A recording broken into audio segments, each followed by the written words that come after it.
John and Emma's relationship had always been full of promise. They met 5 years ago at a mutual friends gathering, and from the moment their eyes met, there was a connection that neither of them could deny. Their bond grew quickly, built on shared interests, trust, and an easy understanding of one another. For Emma, John was her rock. He was steady, reliable, and offered her a sense of safety and comfort she hadn't experienced in any other relationship. He was a kind man, always taking time for her, always looking out for her. John felt the same about Emma. She was his best friend and the love of his life. In the beginning, their relationship was filled with excitement. They would talk for hours about their dreams and future plans. They made a home together, found a rhythm in their daily lives, and looked forward to weekends spent hiking in the mountains, cooking meals together, or binge-watching their favorite shows. There was no need for grand gestures. Their love was simple and real. It wasn't perfect, nothing is, but it worked. But over time, the easy comfort began to fade. The rhythms they once had were disrupted. John's work started to consume more of his time. He'd leave early in the morning and return late at night, often so exhausted that all he could do was collapse onto the couch, barely acknowledging Emma's presence. Emma, in turn, became increasingly withdrawn. She spent more time on her own, sometimes immersed in her phone or work, sometimes just sitting in silence, waiting for John to come home. The disconnect between them grew, although neither wanted to admit it. Emma started to feel lonely, despite being with the man she loved. It wasn't that John was unkind, but he was distant, preoccupied with work and his own problems. Emma couldn't help but feel that her emotional needs weren't being met. It wasn't something she had ever considered before, but Emma began to wonder if maybe she wasn't enough for John anymore. His late nights and distracted conversations started to feel like neglect. They had always communicated well, shared everything, but now she felt invisible. Emma tried to fill the void by throwing herself into her work, but there was only so much a person could do to replace the emotional connection that was slipping away. She longed for the deep conversations they once had, the way they would laugh together, the way he would look at her like she was the only person in the world. One evening, at the office, Emma found herself in a conversation with a coworker, Jake.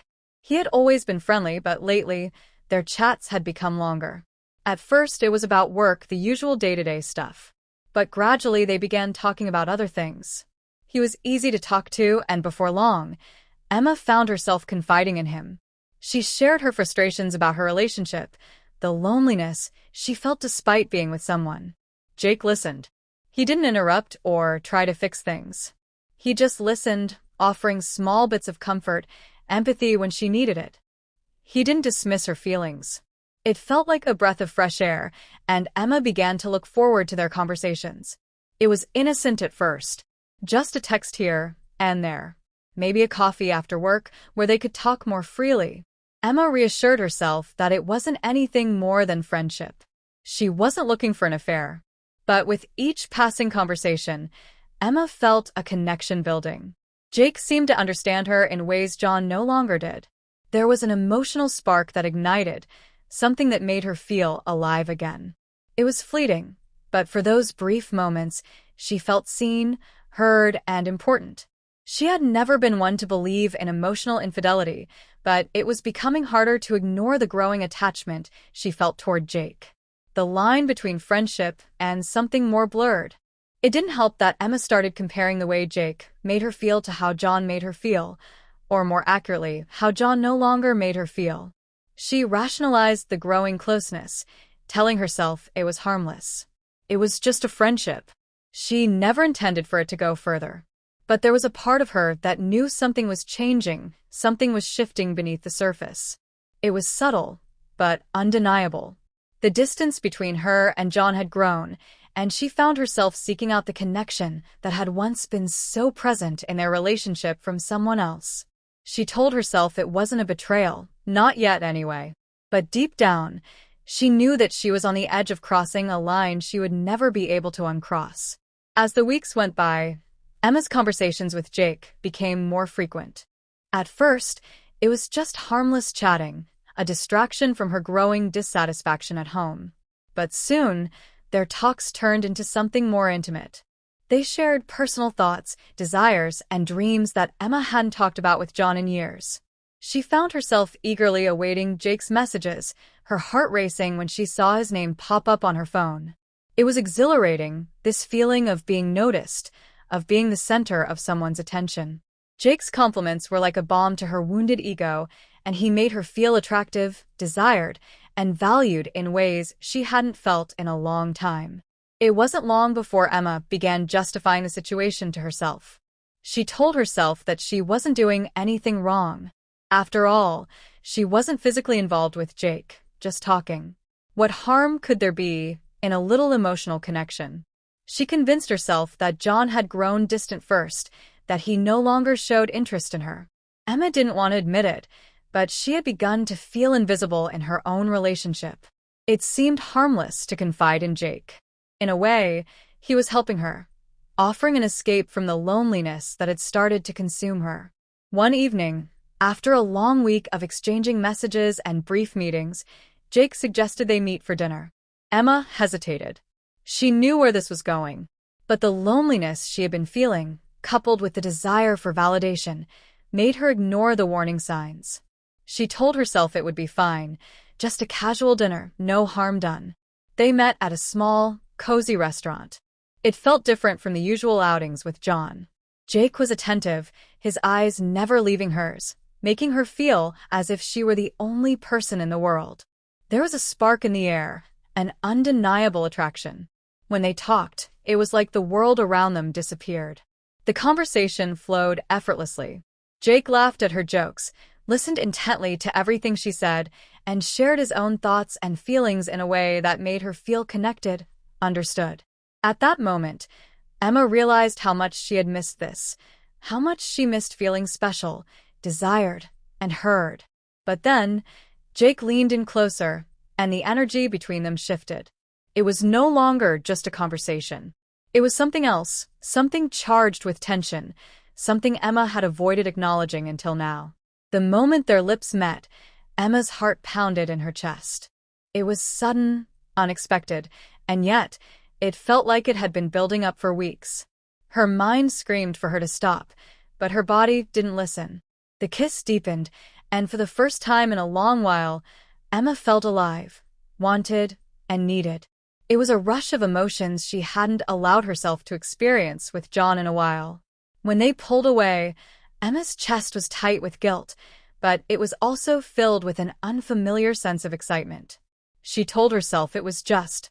John had always trusted Emma. He didn't expect anything less from her, not after all the years they had spent together. So, when he picked up her phone one evening, thinking it was his, he wasn't looking for anything suspicious. It was a simple mistake, a routine moment that would change everything. As his thumb brushed against the screen, a new message from an unknown number appeared. His heart froze when he saw the text, "I can't wait to see you tonight." The message was short, but its impact was immediate. A cold wave washed over him. His mind raced as he tried to make sense of what he had just read. The first thought that crossed his mind was confusion. Who could be texting Emma like that? He didn't know this number. He had no reason to distrust her, yet something about the message felt wrong. The instinct to investigate kicked in. He opened the thread, scrolling through their past messages. The exchanges were more than just casual. There was flirtation, intimacy, and affection that he hadn't seen from Emma in months. His stomach churned as he read every word, each one sinking in deeper than the last. His hands shook as he put the phone down. His mind raced, desperately trying to find an explanation, a reason that could justify what he had just uncovered. But there was none. Emma, the woman he had trusted more than anyone, had been hiding something from him. It was as if his whole world had just collapsed in on itself. He sat on the couch, staring at the phone, unable to breathe, unable to process what was happening. How could she do this to him? What had he missed? What had gone wrong? When Emma walked into the room, her usual smile faltered at the sight of John holding her phone. The air in the room seemed to thicken with tension. She could tell by his face, something was wrong. She tried to steady herself, but her heart was already pounding. John didn't need to say a word. The look in his eyes said everything. His gaze was filled with hurt, disbelief, and something she had never seen from him before: anger. "Who is this?" he finally asked, his voice low and unsteady. Emma froze. She hadn't expected him to find out this way, hadn't anticipated it would happen so suddenly. For a split second, she considered lying, telling him it was nothing, just a misunderstanding. But she couldn't. The truth was already out there, hanging in the air between them like a dark cloud. She opened her mouth to explain, but the words caught in her throat. She had no excuse, no rationalization that would make this okay. I didn't mean for it to happen," she said, her voice trembling. "I never wanted to hurt you."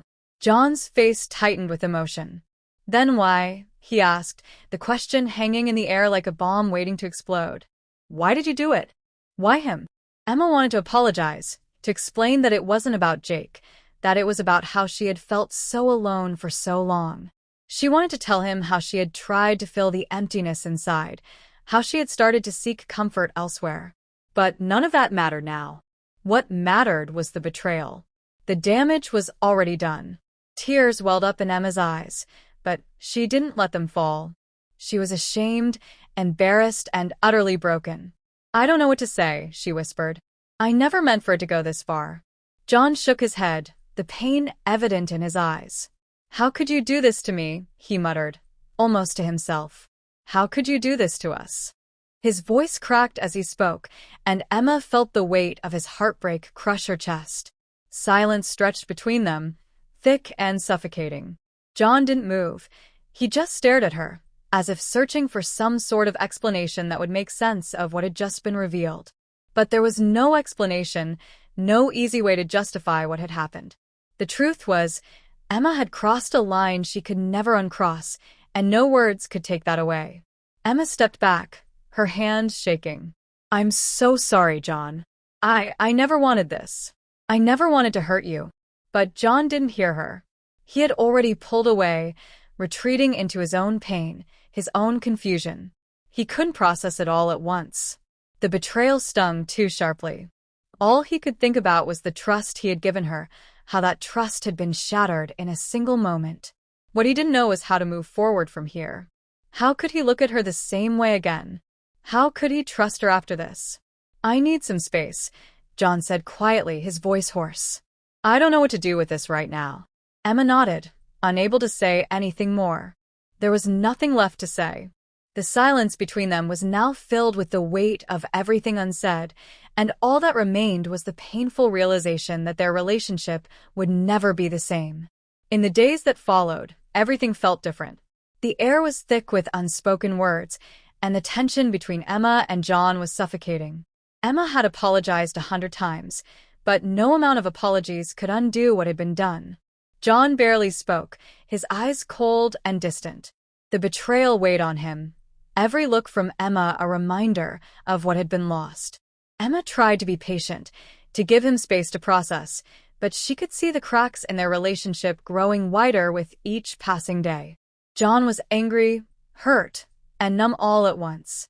He kept replaying the moments in his mind, Emma's strange behavior, the distance he'd sensed but hadn't wanted to acknowledge, the growing emotional disconnect between them. He questioned every moment they had shared, wondering if it had all been a lie. Could he ever trust her again? The thought of her with someone else, someone who had made her feel seen and heard in ways he hadn't in months, gnawed at him. He felt small, betrayed, and utterly lost. Emma, on the other hand, was consumed by guilt. She could barely look at John without feeling the weight of what she had done. She had broken something precious, and now she wasn't sure if it could ever be repaired. She missed him, the man he had been before everything had fallen apart. She missed the connection they once shared, the easy comfort of their life together. But she also knew that she couldn't take back her actions. She had crossed a line, and now the consequences were irreversible. The silence between them became unbearable. Emma wanted to fix things, but she didn't know how. John was distant, unreachable. When he did speak, his words were sharp, filled with the pain he was too afraid to show.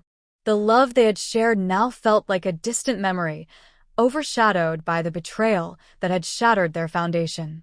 After a week of emotional chaos, John finally spoke.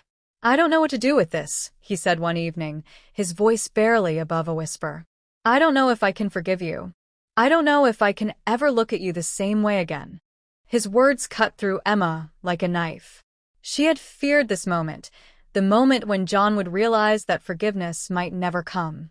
"John, please," she whispered, her voice breaking. "I'll do anything. I know I've hurt you, but I love you. I don't want to lose you." But John was quiet. He didn't respond right away, as if he were weighing her words, measuring the depth of the pain he had been feeling. The weight of his decision was clear. He was torn between the love he still felt for her and the betrayal that had wounded him beyond repair. Days turned into weeks, and they tried to talk. But every conversation felt like an uphill battle. John couldn't escape the thoughts of Emma with Jake. He couldn't forget